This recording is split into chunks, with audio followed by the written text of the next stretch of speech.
پھر جو صحیح مسلم کی حدیث ہے 240 انٹرنیشنل نمبر کے مطابق، علی سے محبت نہیں رکھے گا مگر مؤمن، علی سے بغض نہیں رکھے گا مگر منافق. تو آپ کے ایمان کا لٹمس ٹیسٹ ہی جو ہے وہ محبت علی ہے، تو جنت اور دوزخ کا فیصلہ اس کے اوپر نہیں ہونا. پھر غدیر خون کی حدیث جو صحیح مسلم میں 6225 سے 6228 تک ہے، آپ علیہ السلام کا آخری خطبوں میں سے ایک خطبہ ہے وفات سے 2.5 مہینے پہلے خم نامی گاؤں میں. اس میں کیا الفاظ ہیں؟ اے لوگو آگاہ ہو جاؤ، میں بھی ایک انسان ہوں، قریب ہے کہ اللہ کا قاصد یعنی موت کا فرشتہ میرے پاس آئے اور میں اس کی دعوت قبول کر لوں. میں اپنے بعد تم میں 2 بھاری چیزیں چھوڑ کے جا رہا ہوں. ان میں سے پہلی چیز اللہ کی کتاب ہے، اس میں ہدایت ہے، اس میں نور ہے. تم اللہ کی کتاب کو پکڑو، اپنا تعلق اس کے ساتھ مضبوط کرو. اللہ کی کتاب اللہ کی رسی ہے، جو اسے پکڑے گا ہدایت پہ ہوگا، جو چھوڑ دے گا گمراہ ہو جائے گا. اور دوسری بھاری چیز میرے اہل بیت ہیں. پھر 3 دفعہ آپ علیہ السلام نے فرمایا میں اپنے اہل بیت کے معاملے میں تمہیں اللہ کا خوف دلاتا ہوں، میں اپنے اہل بیت کے معاملے میں تمہیں اللہ کا خوف دلاتا ہوں، میں اپنے اہل بیت کے معاملے میں تمہیں اللہ کا خوف دلاتا ہوں. جب نبی علیہ السلام آپ کو ڈرا رہے ہیں، وہاں تو کسی نے کہا یا رسول اللہ اہل بیت کے بارے میں پوچھا جائے گا. پھر المستدرک الحاکم میں صحیح سند کے ساتھ حدیث ہے انٹرنیشنل نمبر کے مطابق 4712 کہ نبی علیہ السلام نے فرمایا اگر کوئی شخص پوری زندگی حجر اسود اور مقام ابراہیم کے درمیان نمازیں پڑھتا رہے اور روزے رکھتا رہے اور قیامت والے دن اللہ سے اس حال میں ملاقات کرے کہ ہم اہل بیت کا بغض اس کے دل میں ہوا، تو اللہ اسے ضرور دوزخ میں داخل کرے گا. اگر اہل بیت کا بغض نمازوں کے باوجود، اور عام نمازیں نہیں، حجر اسود اور مقام ابراہیم کے درمیان اور روزے رکھنے کے باوجود آپ کو دوزخ میں لے جا سکتا ہے، تو کیوں نہیں پوچھا جائے گا؟ ایک کہانیاں بند کرو. اصل میں ان بیچاروں کا بھی قصور نہیں، ان کے بڑے بزرگ بھی ان کو کہانیاں کراتے رہے. انہوں نے وہی کہانیاں سن کے تو آگے بیان کی. ان کو کیا پتا تھا کہ آگے تو مسئلہ کھڑا ہو جائے گا. آگے تو ہر جگہ ہی آواز آ رہی ہے کہ نہ میں وہابی، نہ میں بابی، میں ہوں مسلم علمی کتابی. ان کے تو گاٹے فٹ ہوگی یہ چیز. تو یہ اتنی ساری آیات اور احادیث اس بات کا ثبوت ہے کہ یہ سچائی ہے، اور یہ سکوت کا صرف آپ کو کہتے ہیں. جو بکواسات کر رہے ہوتے ہیں ان کو نہیں کہتے. مودودی صاحب کے پیچھے پنجے جھاڑ کے پیچھے پڑ گئے، جی مودودی صاحب نے خلافت و ملوکیت لکھ کے مصیبت کھڑی کی. اور بھائی جو آپ کے روحانی ابا جی محمود احمد عباسی صاحب منکرین حدیث میں سے تھے، جنہوں نے خلافت معاویہ اور یزید کتاب لکھ کے سیدنا علی کی گستاخیاں کی، حسین ابن علی کی گستاخیاں کی علیہم السلام، اس کے جواب میں خلافت و ملوکیت آئی ہے. کہتے نہیں ایویں لکھ دی، ایویں نہیں لکھی، جواب میں لکھی ہے. اور پھر سعودیہ کی فنڈنگ کے بعد یہاں پہ لوگوں نے جب حسین ابن علی کو نیچے کرنا شروع کیا اور یزید کو اوپر اور یزیدی پارٹی کو اوپر کرنا شروع کیا، تو پھر 5B آ گیا. آپ دیکھیں کبھی بھی انیشیٹو اہل بیت کے چاہنے والوں کی طرف سے نہیں لیا جاتا. یہ تو ہم جواب والی سائڈ پہ بیٹھے ہوتے ہیں، ہمیشہ یہ پنگا لیتے ہیں، ہم جواب دیتے ہیں. جب جواب دیتے ہیں ان کی ہوتی ہے ٹھکائی، پھر یہ کہتے ہیں سکوت اختیار کر لیں. سمجھ آ گئی آپ کو پوری گیم؟ یہ سکوت کا بات یہ کرتے ہی اس لیے ہیں کہ ان کی ہوتی ہے ٹھکائی. ان کو تو یہ حدیثیں ہضم نہیں ہوتی ہیں. اب یہ اپنے امام کو منہ نہیں دکھا سکتے، پھر ان کو بڑی مصیبت کھڑی ہو جاتی ہے کہ اب کیا کریں، کس طریقے سے اب قابو کریں. تو آخری حل یہ ہے سکوت اختیار کر لیں. سکوت آپ لوگوں نے تو کوئی نہیں اختیار کیا ہوا.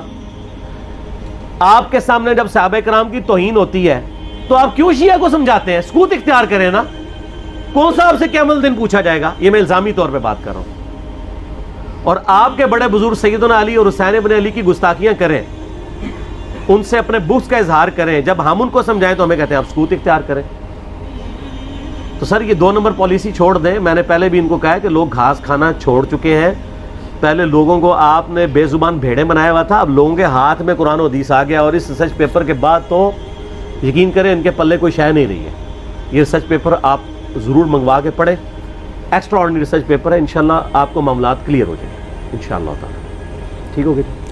اس کے ضمن میں بس ایک چھوٹی سی بات یہ ہے کہ آج کا دور آپ کو پتہ ہے میڈیا، اخبارات اور ریڈیو کا دور ہے. اگر آپ سے کہا جائے کہ کسی ایک واقعے سے متعلق، کیونکہ آپ اس کے بارے میں ایک کلیئر سٹینڈ رکھتے ہیں، تو اگر کسی واقعے کے متعلق آپ سے یہ پوچھا جائے کہ آپ اس کو فلاں واقعہ یہ ہوا آپ نے سنا، اور آپ سے پوچھا جائے کہ آپ فلاں شخص کو قاتل گرداننے کے لیے تیار ہیں، جبکہ یہ واقعہ کربلا 1400 سال پہلے ہوئی ہے، تاریخ بھی غلط ملت ہے، مکس ہے، سچ ہے، جھوٹ ہے، اس کے باوجود آپ کوئی کلیئر کٹ سٹینڈ اور حتمی رائے لے سکتے ہیں کہ فلاں شخص مجرم تھا؟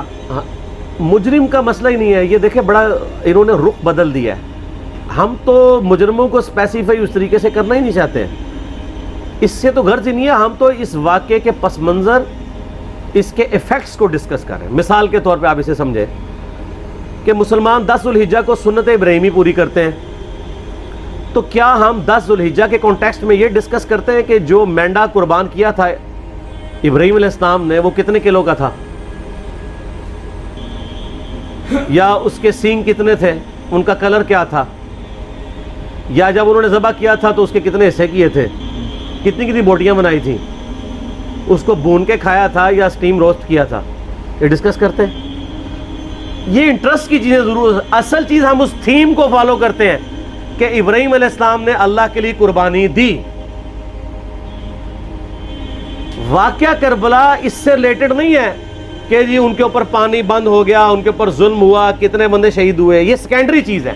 اصل چیز ہے کربلا ہوئی کیوں نبی علیہ السلام کی محنت کو 50 سال کے اندر اس لیول تک پہنچا دیا گیا کہ ہزاروں صحابہ زندہ ہیں اور نبی صلی اللہ علیہ وآلہ وسلم کی پوری اولاد ذبح کر دی جاتی ہے. ہم تو یہ کہہ نہیں رہے کہ کیسے ذبح کیا انہوں نے, آری چلائی تھی یا تلوار چلائی تھی, یہ تو واقعہ کربلا تو سب کو پتہ ہے, ان کی شہادت بھی سب کو پتہ ہے. جامعہ ترمذی میں حدیث ہے حسن و حسین جنتی نوجوانوں کے سردار ہیں اور ان کی والدہ جو ہے وہ جنتی عورتوں کی سردار ہیں. اور المستدرک الحاکم میں حدیث ہے حسن و حسین جنتی نوجوانوں کے سردار ہیں اور ان کے والد ان سے بھی بہتر ہیں. تو یہ تو ڈیفینٹ حدیثیں ہیں, یہ تاریخ تو نہیں ہے, نبی علیہ السلام کے فرامین ہیں. تو ان کی موجودگی میں ان کے ساتھ یہ کچھ کیا جائے تو ہم نٹی گریٹیز میں نہیں پڑھتے, ہم اس تھیم کے اوپر کہ یہ کون سی چیز تھی جس نے خلافت راشدہ کو ملوکیت میں بدل دیا, ہم اس تھیم کے اوپر بات کرتے ہیں. ہم کہتے ہیں چھوڑ دیں, بندے ہندے چھوڑیں, الٹیمیٹلی کیا نکلا ہے, کس کی وجہ سے ہوا ہے, وہ تو احادیث کی کتابوں میں موجود ہے. ہم کب کہہ رہے ہیں خفیہ کیمرے لگا گئے جی کس نے گولی پہلا تیر کس نے چلایا, یہ وہ ہم تو بتا رہے کس کے دور حکومت میں ہوا اور ان کا اپنا کردار کیا تھا, اس کو کس طریقے سے لا کے تخت پہ بٹھایا گیا. وہ ساری کی ساری چیزیں تو سامنے ہیں, وہ تاریخ کی کتابیں نہیں ہیں, حدیث کی کتابیں ہیں. اگر آپ کہتے ہیں کہ بخاری مسلم سے ہم نے صرف رفع الیدین کی حدیثیں لینی ہیں یا ایمانیات کی حدیثیں لینی ہیں اور باقی جو بخاری اور مسلم میں آل امیہ کی بدماشیوں کو ننگا کیا گیا ہے وہ ہم نے نہیں لینی ہے, تو سر پھر آپ اپنے آپ کو کلیئر کٹ, پھر ہم آپ سے واقعہ کربلا نہیں ڈسکس کریں گے, حجیت حدیث میں بات کریں گے. آپ کو اپنے آپ کو منکرین حدیث کہنا پڑے گا. یہ آپ اسکروٹنگ کیسے کریں گے؟ اس سے بڑی بات مجھے یہ بتائیں کہ عظمت صحابہ بڑی چیز ہے یا عظمت محمد رسول اللہ صلی اللہ علیہ وآلہ وسلم؟ تو بریلوی یہی تو رونا رو رہے ہیں, وہ کہہ رہے ہیں جی قرآن میں تھوڑی آیات ہیں. آپ پھر مڑ مڑ کے پڑھتے ہیں قل انما انا بشر مثلکم, اس میں تو نبی علیہ السلام کی تنقیص ہو رہی ہے. تو ہم ان کو کیا کہتے ہیں کہ تنقیص مقصد نہیں, نعوذ باللہ, نہ ہو رہی ہے. آپ افضل البشر ہیں لیکن آپ کی سپیشیز بشر ہے, یہ ہم اپنا عقیدہ سمجھتے ہیں, وہ اس کو تنقیص شمار کرتے ہیں. تو پھر اس وقت آپ بھی بریلویوں کی بات مان کے تو یہ آیات پڑھنا چھوڑ دیا کریں. آپ کہتے ہیں نہیں آیات ہے کیوں نہ بیان کریں, تو ہم بھی کہتے ہیں احادیث ہے کیوں نہ بیان کریں کہ صحیح بخاری میں حدیث ہے 2812 عمار کو ایک باغی جماعت قتل کرے گی, وہ جماعت دوزخ کی طرف بلا رہی ہوگی اور عمار ان کو اللہ اور جنت کی طرف بلا رہا ہوگا. اب اس کے نرغے میں جو آتا ہے وہ آئے, میں اپنے نبی سے ٹکر لے لوں آپ لوگوں کے منہ کا خیال رکھتے ہوئے کہ میں نبی علیہ السلام کو کہوں کہ آپ نے کیوں ایسی بات کر دی کہ مولا علی کے مخالفین کو آپ نے دوزخ کی طرف بلانے والی جماعت کہہ دیا. تو لیں آپ ٹکر, جائیں سیدھا دوزخ میں, اور تھوڑی جرت کریں آپ یہ کہا کریں کہ اے اللہ, اپنے لیے کہا کریں کہ اللہ تعالیٰ آپ کا حشر یزید اور یزید کے آباء و اجداد کے ساتھ کرے اور اس کی اولاد کے ساتھ. ہم کہتے ہیں کہ اللہ تعالیٰ ہمارا حشر جو ہے وہ مولا حسن حسین, مولا علی علیہ السلام اجمعین اور اہل بیت کے ساتھ کرے, آمین. اور آپ میں تو اتنی جرت نہیں آپ یہ بات بھی کر سکیں کیونکہ ان کو پتہ ہے. تو نبی علیہ السلام کی احادیث کو بیان کرنے کو یہ سمجھتے ہیں کہ جی اس سے مصیبت کھڑی ہو جائے گی, تو اپنے آپ کو منکرین حدیث ڈکلیئر کریں. پھر حجیت حدیث کا مقدمہ ڈسکس ہوگا, پھر کربلا نہیں ڈسکس ہوگی. اور یہ ٹی وی پہ بھی آ کے مولوی بیٹھے ہوتے ہیں, سنیوں کے بھی شیعوں کے بھی, مڑ مڑ کے جی وہ یزید نے یہ کر دیا. وہ یزید نے کیا کیا ہے یار, وہ تو سسٹم کا نمائندہ بن کے آیا جو پیچھے سے خراب تھا. یزید کو لے کے بیٹھے ہیں، یزید یزید یزید یزید. بھائی پیچھے سے معاملہ خراب ہوا ہے. اگر نہیں یقین آتا تو یہ بخاری مسلم کی میں نے آلموسٹ 200 سے زیادہ احادیث مین اسٹریم کی کتابوں سے اکثر بخاری مسلم سے جمع کیے، پڑھیں. اور سر میں نے تو ان کو چیلنج دیا ہے، یہ حدیثیں پڑھ کے نا اپنے ممبروں سے صرف ان حدیثوں کی تشریح اپنی پبلک کے سامنے کر دیں. نہیں کر سکتے تو وہ لعنت کے مستحق تو ہو رہے ہیں نا، حق چھپا کے. اور قیامت دن کے منہ پہ لگام ڈالیے، اور پھر مڑ مڑ کے کہتے ہیں نہیں جی وہ کچھ چیزیں خاص ہوتی ہیں وہ عوام الناس کے سامنے نہیں کرنی چاہیے. وہ صحابہ کرام بھی بعض کا ایسی باتیں پبلکلی نہیں کرتے تھے. میں نے اس کے اوپر بڑا ایک میرا کلپ ہے یوٹیوب پہ، مولا علی سے متعلق 5 جھوٹ، تو میں نے کافی ساری چیزیں اس میں ڈسکس کی ہیں. لیکن میں یہ کہتا ہوں کہ اللہ کے بندو، جو چیزیں نبی علیہ السلام نے منع کی ہیں بیان کرنے سے وہ تو ہم ڈسکس کر بھی نہیں رہے. میں نے آج تک آپ کو منافقین کے نام بتائے؟ آپ نے حذیفہ ابن یمان کو بتائے تھے نا آپ صلی اللہ علیہ وآلہ وسلم نے، صحیح بخاری میں آتا ہے. تو میں نے آپ کو بتائے، آپ رازدار رسول تھے، وہ ختم ہوگی بات. میں نے کبھی ڈسکس کی ہے؟ اگرچہ میں نے صحیح مسلم کی حدیث 7035 نمبر ڈسکس کی ہے کہ نبی علیہ السلام نے فرمایا میرے صحابہ میں 12 منافق ہیں، وہ کبھی بھی جنت میں داخل نہیں ہوں گے یہاں تک کہ سوئی کی ناکے سے اونٹ نہ گزر جائے. اور ان میں سے 8 ایسا ہے جس کی کمر پہ دوبیلا پھوڑا نکلے گا. میں نے آج تک آپ کو بتایا کہ کس کس کی کمر پہ دوبیلا پھوڑا نکلا اور اس کی موت اسی پھوڑے میں ہوئی ہے؟ بتایا؟ تو میں تو وہ چیزیں ڈسکس بھی نہیں کر رہا، میں وہ چیزیں ڈسکس کر رہا ہوں جو نبی علیہ السلام نے علامات النبوہ میں بتائی ہیں. یہ امام بخاری حدیث نبوت کی دلیل کے چیپٹر میں لے کے آئے ہیں. اور امام بہقی نے 3500 احادیث پر مشتمل ایک کتاب لکھی ہے دلائل النبوہ، کہ ہم نبی صلی اللہ علیہ وسلم کو نبی کیوں مانتے ہیں، اس کے اوپر. اور اس میں یہ ساری حدیثیں عمار ابن یاسر کے قتل والی لے کے آئے ہیں بتانے کے لیے کہ دیکھیں ہمارے نبی علیہ السلام کی نبوت کی دلیل ہے کہ آپ نے اپنی وفات کے آلموسٹ 30 سال کے بعد ہونے والے واقعے کو پہلے ہی بتا دیا. یہ حدیثیں چھپانے والی نہیں، بیان کرنے والی ہیں. علامات النبوہ کی حدیثیں آپ کہتے ہیں چھپائیں. اگر کوئی حدیث دنیا میں نہیں چھپائی جا سکتی نا تو علامات النبوہ والی حدیث ہے، کیونکہ وہ تو نبی صلی اللہ علیہ وسلم کی نبوت کو جسٹیفائی کرتی ہے. ورنہ میرا ایک معصومانہ سوال ہے کہ نبی صلی اللہ علیہ وسلم نے یہ باتیں کر کے ان کے زوم میں نعوذ باللہ امت کو مصیبت میں ڈال دیا. آپ نے خود ہی فرمایا کہ یہ ہوگا. کیوں فرمایا آپ نے؟ میں تو بیان کر کے مجرم ہوں. تو جس نے مجھے خبر دی ہے ان کے بارے میں آپ کا کیا خیال ہے؟ یہ مسند احمد کی حدیث یہ میں نے گھر بیٹھ کے بنائی ہے کہ میری بیوی کا کیا حال ہوگا جس پہ خوف کے کتے بھونکیں گے.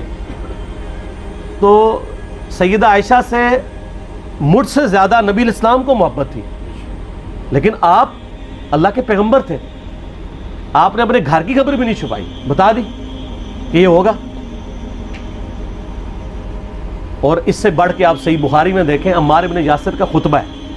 میں نے یہ سارا، پریشان نہیں ہونا، یہ ریسرچ پیپر میں سارا کچھ موجود ہے اور کوئی چیز بھی ایسی نہیں جو اس میں سکپ ہو. صحیح بخاری میں خطبہ ہے کہ عمار ابن یاسر کو مولا علی نے بھیجا کوفے میں. کوفے والے نیوٹرل ہو گئے تھے کیونکہ بصرہ سے سیدہ عائشہ آ رہی تھیں اور وہاں پہ انہوں نے کہا نہ ہم سیدہ عائشہ کا ساتھ دیں گے نہ مولا علی کا دیں گے. تو عمار ابن یاسر کو تیار کرنے کے لیے، یعنی وہاں کے جو عوام تھی اس قتال کے لیے مولا علی نے بھیجا. تو سیدنا عمار ابن یاسر نے وہاں پہ کوفے کے ممبر پہ خطبہ دیا. بخاری کے الفاظ ہیں، اوپر والی سیڑھی پہ عمار ابن یاسر نے حسن ابن علی کو بٹھایا، حالانکہ حسن ابن علی سے 4 گنا بڑی عمر تھی عمار ابن یاسر کی، 90 پلس ہو چکے ہوئے تھے، 3-4 گنا ان کی عمر تھی. لیکن اہل بیت کا احترام کیا، خود نچلی سیڑھی پہ بیٹھے.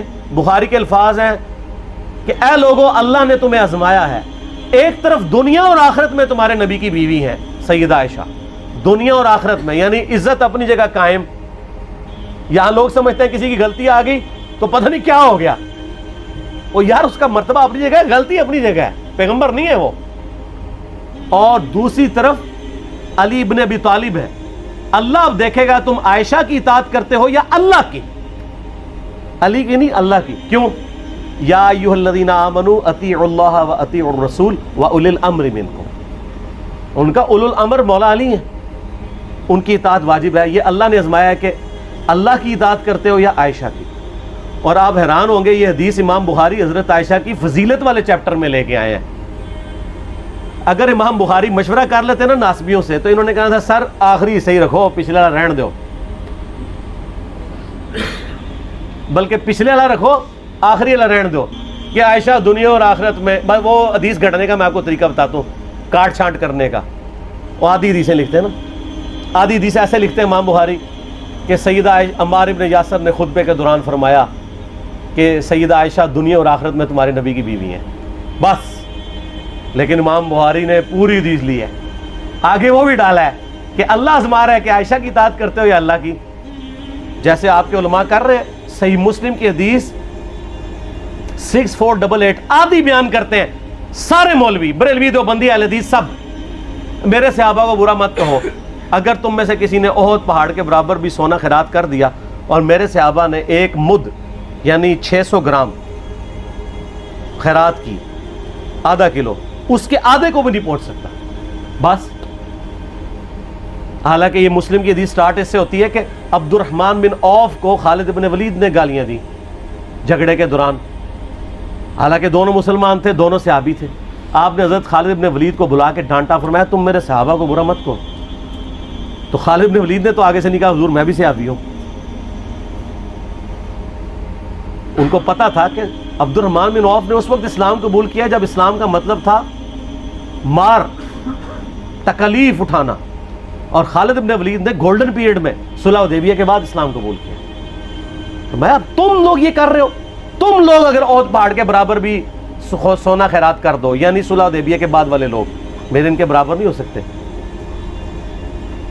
اور جو فتح مکہ پہ معافی مانگ کے مسلمان ہوئے ہیں طلقاء، مؤلفۃ القلوب آل امیہ، ان کا تو لیول ہی کچھ نہیں ہے. یہاں تو خالد بن ولید کے بارے میں یہ بات کی جا رہی ہے. اور پھر وہ مؤلفۃ القلوب اپنے زمانے میں ممبروں پہ سب و شتم کروائیں سیدنا علی پر.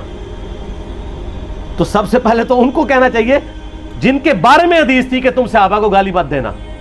ہم نے تو خیر کبھی دی بھی نہیں ہے. اور میں یہ آخری جملہ ان کو ایسا بولتا ہوں کہ جو ان کے دماغ تک ڈرل کر جائے گا کہ آل امیہ نے جو کچھ اپنے دور کے اندر سیدنا علی کی گستاخیاں کی ہیں نا، ہم نے تو ویسی کوئی ایک گستاخی بھی آل امیہ کے بارے میں نہیں کی ہے. میں نے آج تک آل امیہ کے اوپر بائی نیم کسی کے اوپر لعنت کی ہے؟ حالانکہ یہ مولا علی پہ کرتے رہے. یہ ہے لعنتی خود ہو گئے نا، جب مولا علی پہ لعنت کی تو لوٹ آئی. مسند ابی یعلا میں صحیح سند کے ساتھ حدیث موجود ہے، مسند احمد میں بھی موجود ہے کہ سیدنا علی کو جس نے گالی دی اس نے رسول اللہ کو گالی دی صلی اللہ علیہ وسلم. جب ام سلمہ نے کہا تھا، شیخ زبیر صاحب نے اس کو تحکیم میں صحیح لکھا ہوا ہے فوٹ نوٹ کے اوپر، کہ لوگوں تمہارے ممبروں پر رسول اللہ کو گالیاں دی جاتی ہیں، تو انہوں نے کہا معاذ اللہ، ہم کب کہیں گے، ایسا نہیں ہو سکتا. تو ام سلمہ نے کہا تم لوگ علی اور اس سے محبت کرنے والوں پہ گالی گلوچ نہیں کرتے ہو کیا؟ جبکہ میں نبی کی بیوی کہتی ہوں کہ سب سے زیادہ رسول اللہ سے محبت، سیدنا علی سے محبت نبی صلی اللہ علیہ وآلہ وسلم کرتے تھے. لہٰذا جب یہ تم کہتے ہو نا علی پر لعنت، علی سے محبت کرنے والوں پہ لعنت، تو یہ لعنت تو تم نبی علیہ السلام تک لے کے جا رہے ہو نعوذ باللہ، کیونکہ علی سے محبت کرنے والا پہلے نمبر پہ نبی صلی اللہ علیہ وآلہ وسلم ہے. اور پھر کہتے ہیں سب کا مطلب وہ تنقید ہے. اور نہ، پرانیاں گلاں، پرانے بابے، پرانے بزرگ، جھوٹے ہو. صحیح مسلم کھولو 6229 غدیر خم سے اگلی حدیث، لعن اللہ ابا التراب کے الفاظ ہیں، مٹی والے ابن ابی طالب پر لعنت، یہ الفاظ موجود ہیں. سب کا ترجمہ لعنت ہی ہے، تنقید نہیں ہے. اچھا پھر میرا معصومانہ سوال ہے کہ اس کا مطلب ہے صحابہ پہ تنقید کرنا اچھا کام ہے؟ کہیں گے نہیں. تو بتاؤ یہ برا کام کون کرتا تھا؟ شیعہ کا ابا کون ہے؟ رافضیوں کا ابا کون ہے؟ آل امیہ. تو لہذا شیعہ نو میں کہنا کہ تسی شیخین کے اوپر بکواس اور تبرہ کرنے کی بجائے نا اب لوگوں کو حقائق بتائیں کہ ٹوٹی کمند کہاں. یہ سب مجرمین آل امیہ ہے. اور یہ آل امیہ اور بنو ہاشم کی لڑائیاں نبی علیہ السلام کی بعثت سے پہلے چل رہی تھی. صدیوں سے چل رہی تھی. وہ تو پھر اللہ نے بنو ہاشم کو نبوت کے لیے چنا تو ان کو یہ پھر جیلسی ہضم نہیں ہوئی اور وہ چیز آگے چلتی رہی. خیر چھوڑ دیں, ایک تلخ ٹاپک ہے. صلاۃ بر محمد و آل محمد, اللہم صلی علی محمد و علی آل محمد.